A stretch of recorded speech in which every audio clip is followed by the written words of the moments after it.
Break के बाद एक बार फिर से स्वागत है आपका। राजधानी एक्सप्रेस में बात होगी उत्तराखंड से जुड़ी तमाम बड़ी खबरों की। पहली बड़ी खबर, जहां चारधाम यात्रा के लिए तैयारियां तेज हो चुकी हैं और अब तक 7 लाख यात्रियों ने अपना रजिस्ट्रेशन भी करा लिया है। 5 दिन में 7 लाख श्रद्धालुओं ने अपना रजिस्ट्रेशन करवा लिया है और शुरुआती 1 महीने में वीआईपी दर्शन नहीं हो पाएंगे। 30 अप्रैल से चारधाम यात्रा की शुरुआत हो रही है। 2 मई को केदारनाथ धाम के कपाट खुल जाएंगे। 4 मई को बद्रीनाथ धाम के कपाट खुलेंगे।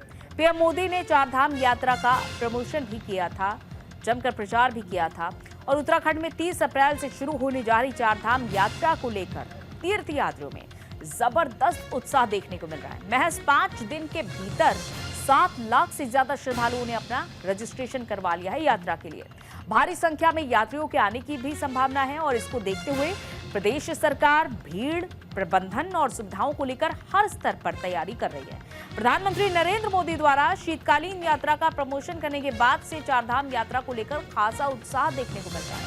मुख्यमंत्री पुष्कर सिंह धामी ने यह भी कहा है कि इस बार यात्रियों को बेहतर सुविधा देने के लिए सरकार पूरी तरीके से प्रतिबद्ध है। चारधाम यात्रा की ब्रांडिंग को लेकर इस बार प्रधानमंत्री नरेंद्र मोदी ने भी खास पहल की है।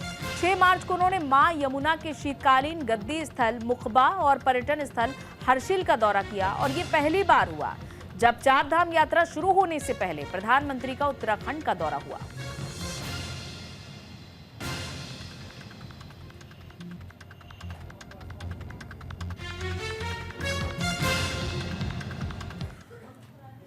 और 30 अप्रैल से शुरू हो रही विश्व प्रसिद्ध चारधाम यात्रा के लिए उत्तराखंड पुलिस ने भी सभी तैयारियां पूरी कर ली हैं। पुलिस महानिरीक्षक गढ़वाल राजीव स्वरूप ने बताया कि पुलिस प्रशासन की ओर से श्रद्धालुओं की सुरक्षा के साथ ही यातायात की व्यवस्था को लेकर भी तैयारियां की गई हैं और इसके साथ श्रद्धालुओं के ठहरने खाने पीने के साथ अन्य व्यवस्थाओं को दुरुस्त किया जा रहा है। इसके अलावा फर्जी रजिस्ट्रेशन को रोकने के लिए भी व्यवस्था बनाई गई है।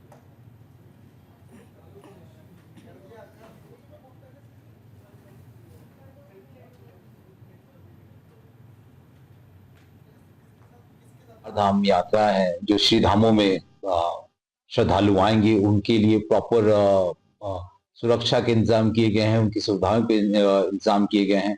साथ साथ जो ट्रैफिक सिस्टम है उसको दुरुस्त किया जा रहा है। समय समय पर लोगों फोर्स को ब्रीफ किया जा रहा है कि किस तरीके से रूट को वो डाइवर्ट करें, कहाँ पे हॉल्टिंग स्टेशंस बनाएं। जहाँ पे हॉल्टिंग स्टेशंस बनाए जाएंगे, अगर श्री धामों में अगर श्रद्धालुओं की बहुत भीड़ है तो कहीं उनको हॉल्ट कराना हो पड़ सकता है, तो वहाँ पे हॉल्टिंग स्टेशन पे पूरी सारी जो व्यवस्थाएं हैं, रुकने की, खाने की, शौचालय की, सारी व्यवस्थाएं देखी जा रही हैं।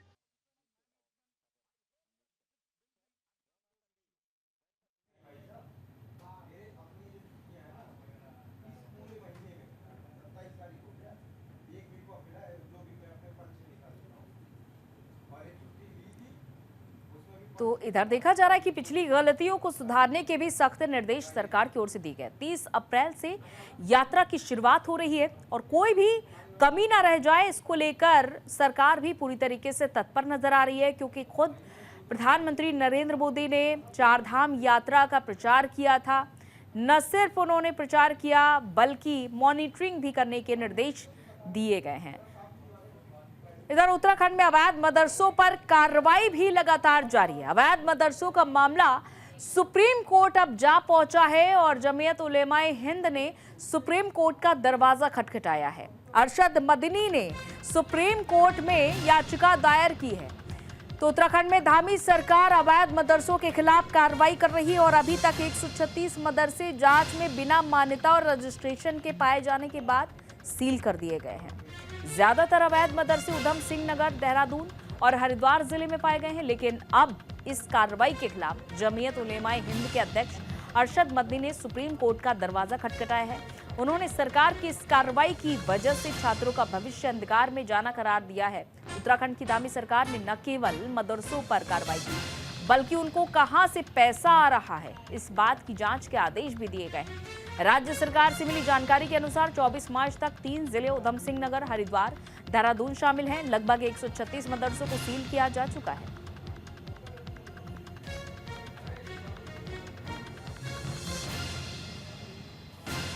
उत्तराखंड में अवैध मदरसों पर लगातार कार्रवाई जारी है। एक एक करके ये मदरसे चिन्हित किए जा रहे हैं।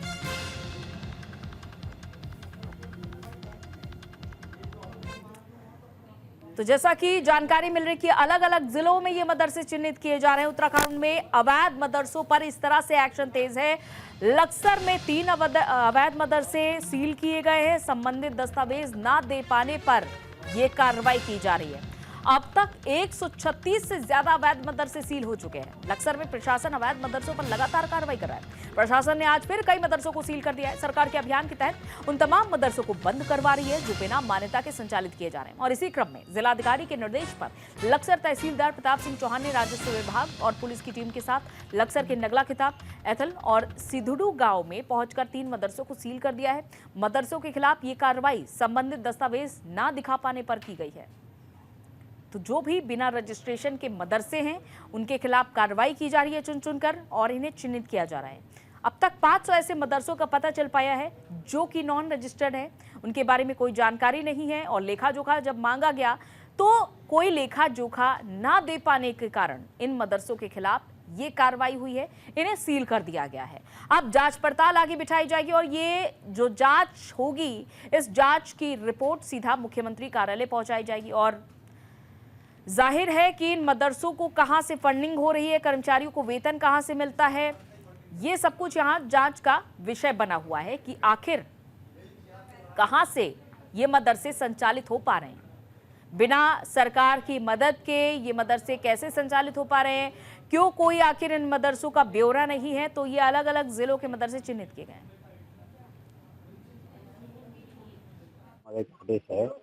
कि जो अवैध मदरसे अंदर जिनके पास कागजात नहीं है, रजिस्ट्रेशन नहीं है या मदरसा बोर्ड से या शिक्षा विभाग से अनुमति नहीं है तो उनको सीज करना है। तो हमने अभी तक कुल 4 मदरसे सीज किए हैं, जिसमें से एक तो ये जहाँ हम खड़े हैं एथल में, और इससे पहले हम यहाँ गए थे सिद्धरू में। आज 2 आज सीज किए हैं और 2 कल हमने सीज कर दिए थे, मखियाली खोर और मखियाली कला में। तो कुल मिलाकर 4 सीज कर दिए हमने और अभी भी जारी है, अभी हम जा रहे हैं। उत्तराखंड में अवैध मदरसों पर प्रशासन का एक्शन लगातार जारी है। आज फिर हरिद्वार देहात क्षेत्र में प्रशासन ने 2 और मदरसों को सील कर दिया। पहली कार्रवाई सीतड़ू गांव में हुई जो लक्सर क्षेत्र में है और दूसरी एथलबुतुर में जो पत्री क्षेत्र में पड़ता है। यानी कि साफ तौर पर ये कहा जा रहा है कि जिन मदरसों के पास में मान्यता नहीं है अथवा किसी प्रकार का भी उन्हें चलाने संबंधी दस्तावेज नहीं है, उन्हें सील किया जाएगा। और इसके साथ साथ में मुख्यमंत्री ने साथ में यह भी आदेश जारी किए हैं कि मदरसों को फंडिंग कहाँ से हो रही है, वो पैसा कहाँ से आ रहा है जिससे मतलब संचालित हो रहे हैं, तो वो जांच भी एक कदम आगे बढ़ गई है। तो साफ तौर पर ये कहा जा रहा है कि प्रशासन द्वारा अभी अभियान और तेजी से चलाया जाएगा और पूरी कुंडली मदरसों खंगाली जाएगी। अभी तक अगर हरिद्वार की बात करें तो 1.5 दर्जन के करीब मदरसे सील कर दिए गए हैं और अभी कई ऐसे मदरसे पुलिस की टारगेट पे हैं, यानी प्रशासन के टारगेट पे हैं, जो बिना दस्तावेजों के संचालित किए जा रहे हैं। तहसीलदार लक्सर प्रताप सिंह चौहान का कहना है कि आगामी 3 दिनों के भीतर अभी आधा दर्जन मदरसों को और सील किया जाएगा। उनके बारे में भी तैयारियां पूरी कर, यानी कि कार्रवाई की तैयारी पूरी कर ली गई है। अभी आने वाले 2 दिन में क्या कार्रवाई होती है ये भी देखने वाली बात है, लेकिन फिलहाल तो प्रशासन लगातार मदरसों की कुंडलियां खंगाल रहा है और कार्रवाई कर रहा है। Jasvir Singh, news India Laksar. अवैध मदरसे और अतिक्रमण पर लगातार कार्रवाई जारी है। प्रशासन ने अब तक 136 अवैध मदरसों को सील कर दिया है। उनके पास कोई भी दस्तावेज नहीं थे। 500 से ज्यादा मदरसे प्रशासन ने चिन्हित भी कर लिए हैं। प्रदेश में 500 से ज्यादा अवैध मदरसे संचालित हो रहे हैं। अवैध मदरसा संचालकों में इसकी बात से जाहिर है कि हड़कंप मचा हुआ है। पंजीकरण ना कराने पर मदरसे सील किए जा रहे हैं। मदरसों का रजिस्ट्रेशन नहीं होने पर यह कार्रवाई की जा रही है और नियमों के उल्लंघन और सुरक्षा मानकों की अनदेखी भी इन मदरसों में की गई है। जमीन के गोरख धंधे का आरोप भी इन मदरसा संचालकों पर लग रहा है और धर्म की आड़ में जमीन पर कब्जा करने का जो खेल उत्तराखंड में जारी है, देवभूमि में जारी है, अब उस पर लगातार धामी सरकार एक्शन मोड में है। चाहे वो अतिक्रमण हो, अतिक्रमण करके जो मजारें बनाई गई थी, और चाहे वो अवैध मदरसों की बात हो, इस खेल को अब खत्म करने के लिए लगातार धामी सरकार युद्ध चला रही है और धर्म की आड़ में जनसंख्या असंतुलन की कोशिश भी हो रही है। कहीं ना कहीं इससे भी इसे जोड़कर देखा जा रहा है। अवैध मदरसों की फंडिंग की जांच होगी कि आखिर ये पैसा आता कहां से है, कैसे आखिर ये मदरसे संचालित हो पा रहे हैं। जिला स्तर की कमेटी इस पूरे मामले की जांच पड़ताल करेगी और फंडिंग की जांच अधिकारी सीधे मुख्यमंत्री कार्यालय को सौंपेंगे। ये विस्तृत रिपोर्ट बनाई जाएगी और फंडिंग का पता लगने के बाद लीगल एक्शन होगा। मुख्यमंत्री पुष्कर सिंह धामी ने जांच के निर्देश दिए हैं। सीमा से सटे क्षेत्रों में ये अवैध मदरसे खुल रहे हैं। मदरसों के स्रोतों और उद्देश्यों की भी जांच पड़ताल की जाएगी। उधम सिंह नगर में कुल 64 मदरसों का पता लगा है जिन पर ताला लगाया गया। देहरादून में 44 मदरसों को सील किया गया है। हरिद्वार में कुल 26 मदरसे सील किए गए। पौड़ी गढ़वाल में 2 मदरसों पर ताला लगा है और मदरसों पर कार्रवाई से जाहिर है कि मुस्लिम संगठनों में रोष देखने को मिल रहा है। और जसवीर सिंह हमारे संवाददाता इस खबर पर ज्यादा जानकारी के साथ जुड़ चुके हैं। जसवीर, जिस तरह से एक एक करके ये मदरसे चिन्हित किए जा रहे हैं, इनके खिलाफ एक्शन लिया जा रहा है, कितने लंबे समय से ये मदरसे संचालित हो रहे थे और अब जाके कैसे आई सरकार एक्शन मोड में? देखिए, मदरसों का जो टोटल आंकड़ा है पूरे प्रदेश में वो हजारों में है और सरकार ने सबसे पहले इनके सर्वे कराने के साथ साथ में सूची तैयार की। सूची तैयार होते ही बड़ा एक्शन शुरू हो गया। आपने देखा भी होगा कि उत्तराखंड के कई जिलों में, खासतौर पर उधम सिंह नगर, हरिद्वार, देहरादून और छोटे तहसील स्तर पर जो मदरसे चलाए जा रहे थे उनमें से अभी तक सैकड़ों की संख्या में सील कर दिए गए हैं। हरिद्वार की मैं अगर बात करूं 26 मदरसे तक सील कर दिए गए। अभी जल्दी ही 1 दर्जन से अधिक मदरसों पर कार्रवाई 1-2 दिन के भीतर हो जाएगी। ये भी प्रशासन तैयारी पूरी कर ली है। और साथ में एक सवाल और उठ रहा है कि जिस तरह से मदरसों पर कार्रवाई की गई है तो कहीं ना कहीं मुस्लिम वर्ग तो नाराज है ही है, लेकिन विपक्ष इसे अपनी सियासत का केंद्र बिंदु, यानी कि ये उत्तराखंड की सियासत का केंद्र बिंदु भी बनता जा रहा है। मदरसों का जो मसला है, खासकर कांग्रेस इसे लपक रही है और दूसरे जो छोटे दल हैं, यानी कि बसपा के जो मोहम्मद शहजाद विधायक है, उन्होंने भी इस पर ऐतराज उठाया है और आज उन्होंने एक अभी तक अपने बयान में कहा भी है। सील किया जा चुका है जसवीर? अभी तक तो पूरे प्रदेश में 600 के लगभग मदरसे सील किए जा चुके हैं और अभी जल्दी ही ये आंकड़ा 1000 तक पहुंच जाएगा। क्योंकि जो सूची प्रशासन के पास है तमाम पूरे प्रदेश भर की, उसमें अभी तक ये बताया जा रहा है कि सैकड़ों और ऐसे मदरसे हैं जिनके पास मान्यता या किसी प्रकार का कोई दस्तावेज नहीं है। तो साफ तौर पर ये कहा जा सकता है। सवाल ये है जसवीर कि बिना मान्यता के ये मदरसे कैसे खड़े हो जाते, इमारत कैसे खड़ी हो गई? और न सिर्फ इमारत खड़ी हुई बल्कि वहां पर कर्मचारी भी रखे हुए हैं, कर्मचारियों को बाकायदा वेतन भी मिल रहा होगा बिना पैसों के, क्योंकि आप एक रोटी भी नहीं खा सकते। तो यहाँ तो बड़े स्तर पर ये मदरसे संचालित हो रहे हैं। बिल्कुल, यही इसी को लेकर के मुख्यमंत्री द्वारा एक कमेटी गठित की गई जो साफ तौर पर कागज में कि मदरसों की फंडिंग और फिर जो अभी आप जिक्र भी कर रहे थे इस पूरी रिपोर्ट में आपने बताया भी दर्शकों को कि खासतौर पर कि लैंड, यानी एक तरह से वो भूमि जिन पर ये मदरसे खड़े किए जा रहे हैं, क्या उनके दस्तावेज भी हैं, क्या वो सही भूमि है या फिर वो बंजर भूमि है या फिर कब्जा हुई भूमि है, नंबर 1। दूसरा सवाल ये है कि जिन मदरसों को संचालित किया जा रहा है उनकी फंडिंग यानी अर्निंग क्या है, पैसा कहाँ से आ रहा है, और जो उसमें टीचर है, कर्मचारी, जो इनके मौलवी, जो भी लोग बच्चों को जो तालीम देते हैं, उन्हें किस तरह से उनकी जो मेहनताना है यानी एक तरह से वेतन है वो कहाँ से आ रहा है, कौन सा स्रोत है। ये तमाम सवाल ऐसे हैं जो कहीं ना कहीं अभी छुपे हुए हैं और जो जांच में तस्वीर साफ हो जाएगी।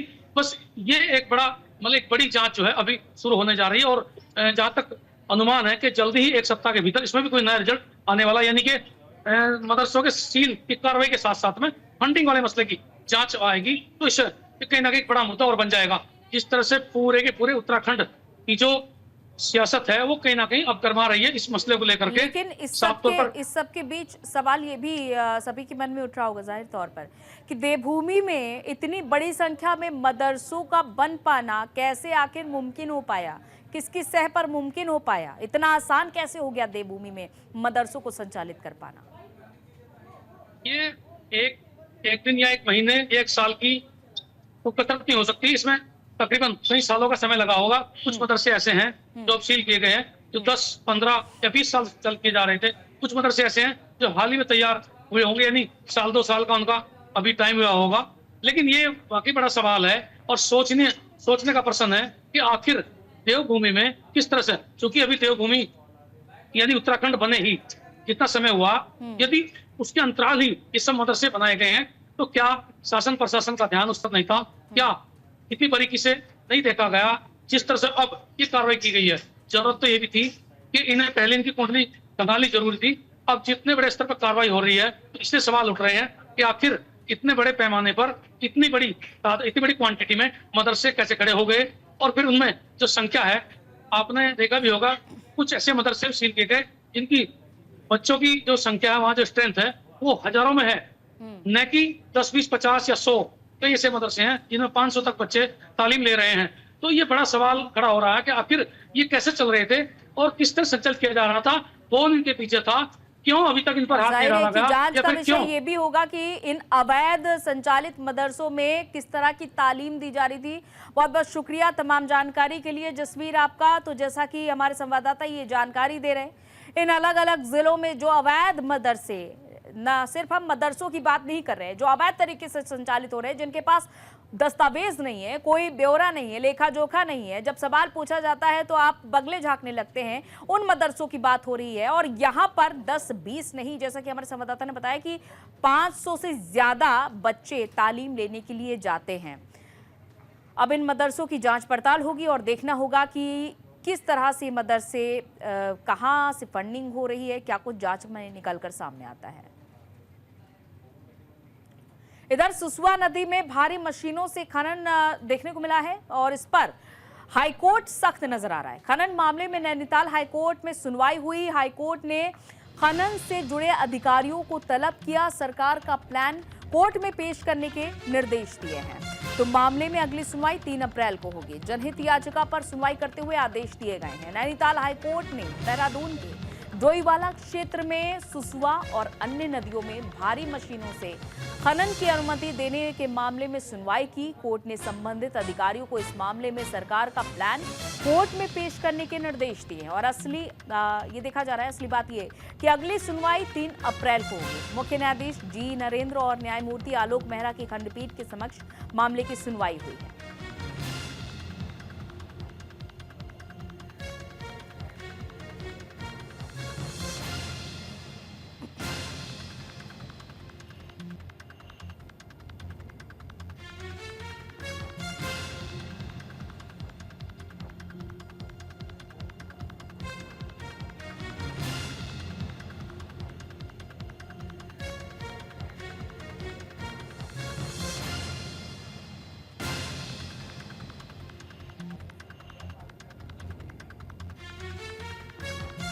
सुसवा नदी में जो खनन हो रहा है उसको लेकर अब हाईकोर्ट ने खनन से जुड़े अधिकारियों को तलब किया है और इस मामले में अगली सुनवाई 3 अप्रैल को होगी।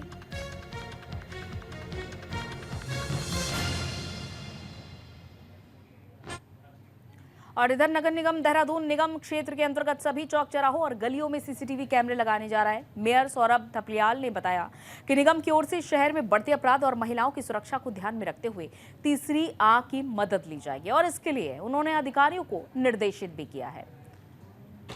ना सिर्फ अब पुलिस प्रशासन बल्कि सीसीटीवी के जरिए भी निगरानी रखी जाएगी। शहर में जिस तरीके से गतिविधि होती है उसको लेकर अब निगरानी रखने के निर्देश भी दिए गए हैं। तो अपराधियों के खिलाफ अब सख्ती बरती जाएगी सीसीटीवी के माध्यम से।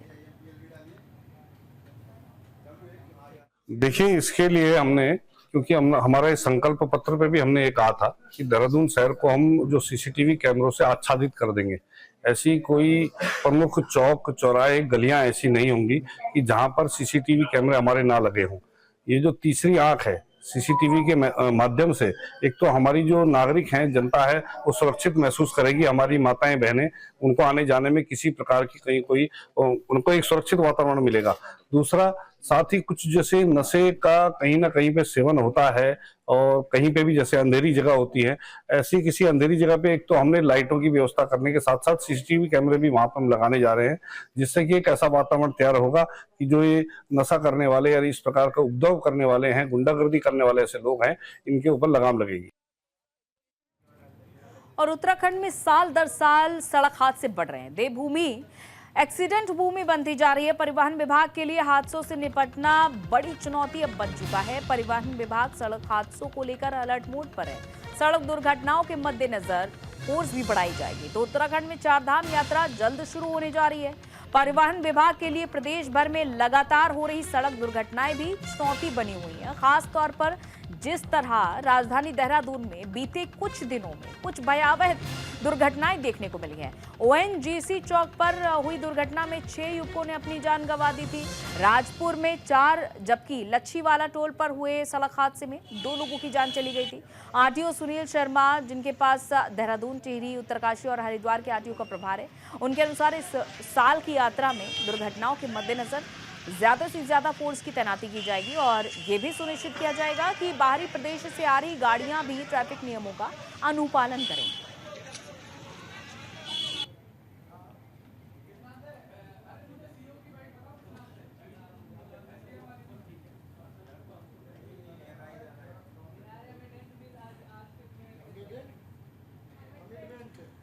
और सरकार के 3 साल पूर्ण होने के अवसर पर विकास खंड सभागार बैरीनाग में बहुउद्देशीय शिविर का आयोजन किया गया। शिविर का उद्घाटन स्थानीय विधायक फकीर राम टमटा ने किया और कहा कि पिछले 3 सालों में प्रदेश का ऐतिहासिक विकास कार्य के साथ प्रदेश के हित में ऐतिहासिक निर्णय भी लिए। वर्तमान में गंगोली हाट में चल रहे विकास कार्यों की भी जानकारी दी।